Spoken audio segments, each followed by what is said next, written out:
What's up, everybody? It's Reviews by Hunter here, so welcome back to my channel. Today I'm going to be talking about Wicked Part 2, called Wicked for Good. So, I think I saw this movie, I want to say two nights ago, and overall, definitely think that Part 1 is better than Part 2. I just got to get that out of the way right now. Part 1 was really, really good. I'm not super into musicals, so for me, to enjoy part one as much as I did was really cool. Unfortunately, this one I think is just all right. It's okay.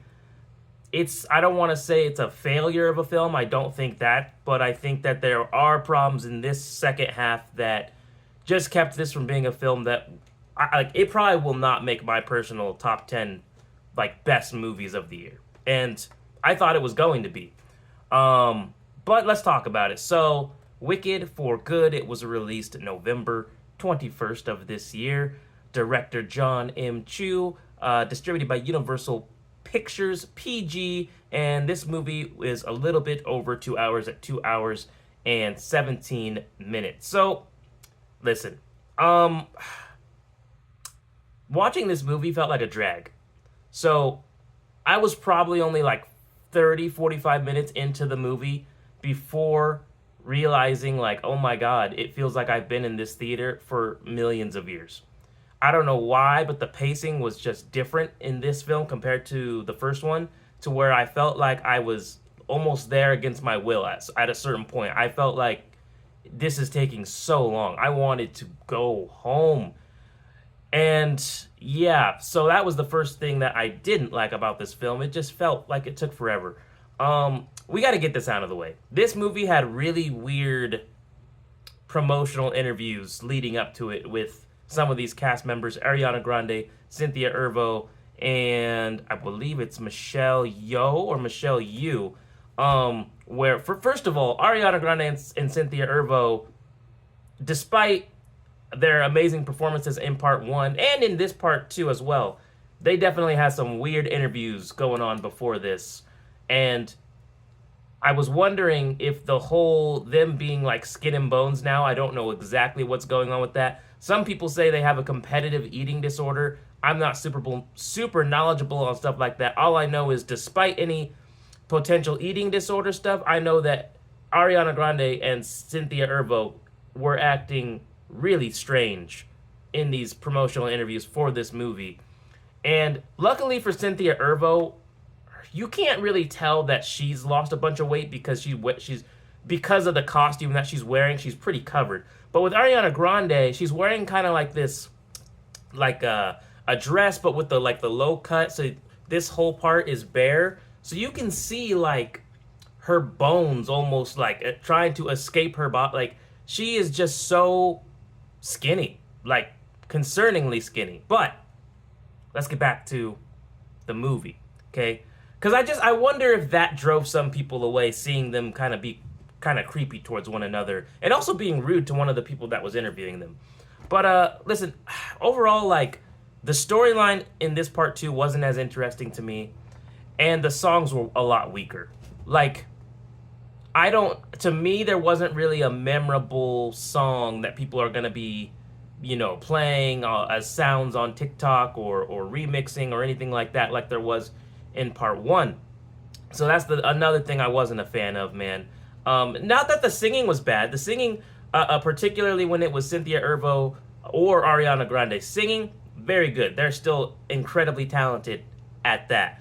And also, I would say probably my favorite part of this film was actually by Ethan Slater's character Bach, who plays one of the Munchkins that Nessa is obsessed with, but he loves Glinda.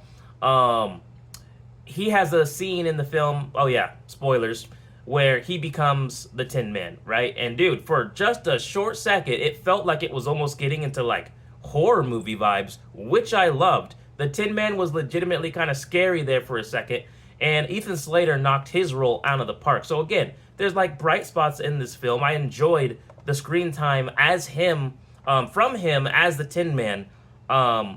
And even just before he turned into the Tin Man, his interactions with Nessa, even though I thought Nessa's actress was a little she's not bad, but she doesn't blow you out of the water. Her character is also was just incredibly unlikable in this film. Another thing I didn't like though is I couldn't tell like how much time had passed from part one to part two.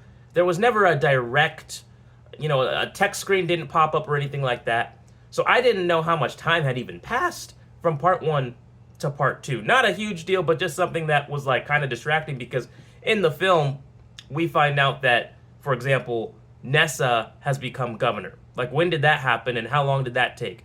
We find out that some of the animals from part one, like the doctor, the goat, I forgot his name. I could probably look it up, but I won't. Anyway, he has lost the ability to talk. How long has it been? Has it been like 5 years since part one? I don't know. Now, I understand after doing some other research that people say that part two of this musical is like apparently weaker than the first part. And at least for me as someone, again, who's not familiar with the musical at all, I would have to agree. Part two was significantly less entertaining than part one. I mean, I'm just looking at the stats here. For part one, it's like an 88% Rotten Tomatoes. Actually, it says right here. Whereas this is currently, Wicked for Good is currently at 67% Rotten Tomatoes, which is that's a 20% difference.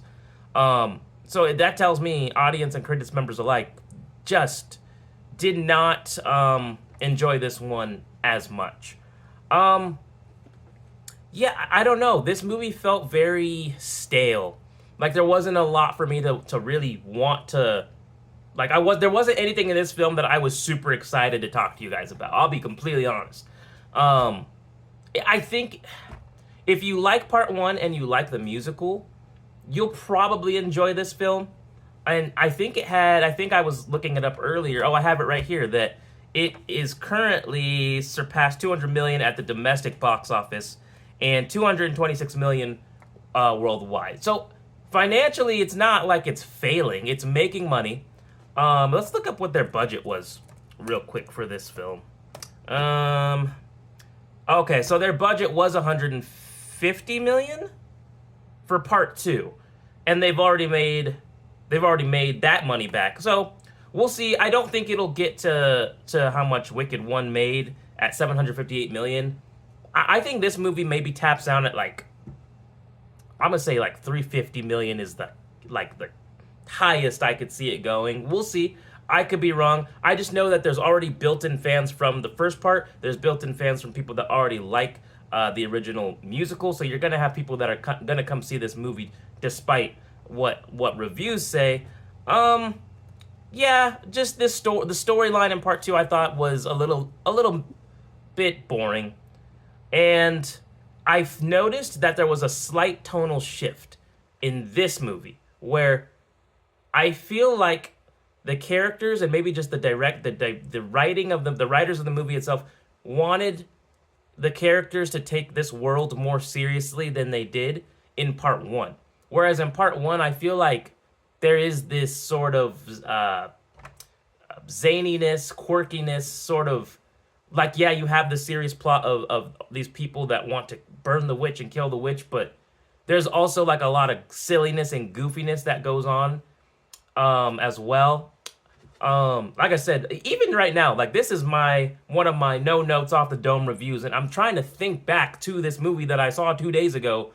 Did anything interesting happen that I remember? And honest to God, other than a couple of cool visual moments, for example, the scene where Elphaba goes to visit the wizard, and then Glinda follows her, and then they have this big musical dance number. When they go into that room, and there's the purple and I think it was purple, maybe pink and green lights.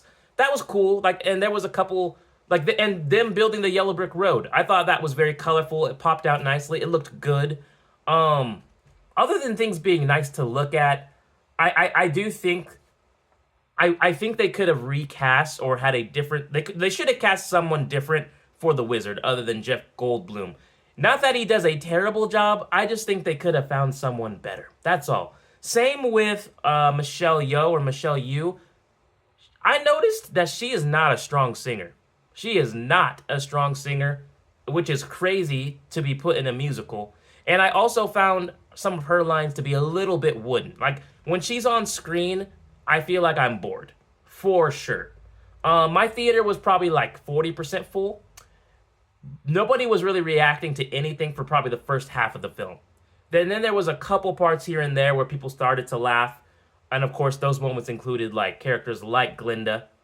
Um, and then there was a group that ended up getting the theater to clap for the film afterwards, which I don't know if it deserved. But honestly, I don't have much else to say about the film. It's fine. If you're a fan of Wicked, you'll probably be a fan of this. If you are expecting it to go above and beyond part one, especially on the cliffhanger that they left us on, then I would say you'll be disappointed. Again, the singing is still good in this film. Like Jonathan Bailey does a great job as Fiero. I already talked about Ethan Slater. I wasn't a huge fan of Marissa Bodie, and then Michelle Yeoh and Jeff Goldblum I think could have been recast. And then I hope Ariana Grande and Cynthia Erivo actually legitimately get help for whatever is going on, because that's not normal behavior. And if you don't believe me, just look it up. But yeah, 67% on Rotten Tomatoes, compared to 88%, definitely not probably what they were hoping for. Again, I think the movie taps out maybe around 350 million, and it just felt like a slog to get through, guys. Like, I don't need to watch this again. I don't want to watch this again. Would I watch part one again? Yeah, probably. But this part two, it just felt like excess. That's what it felt like. It felt like I didn't need this. I just didn't need this. And so that's all I've got for you for Wicked for Good, the 2025 PG musical fantasy. But let me know what you guys thought. Maybe you had a completely different perspective than I did. Really, the best compliment I can give it is the visuals, and then there's a lot of other stuff in there that I wasn't a fan of. But hey, take care, guys. Have a great day. Hope you had a great Thanksgiving, and I'll see you next time. I should be filming a review for Running Man sooner than later, so stay tuned for that.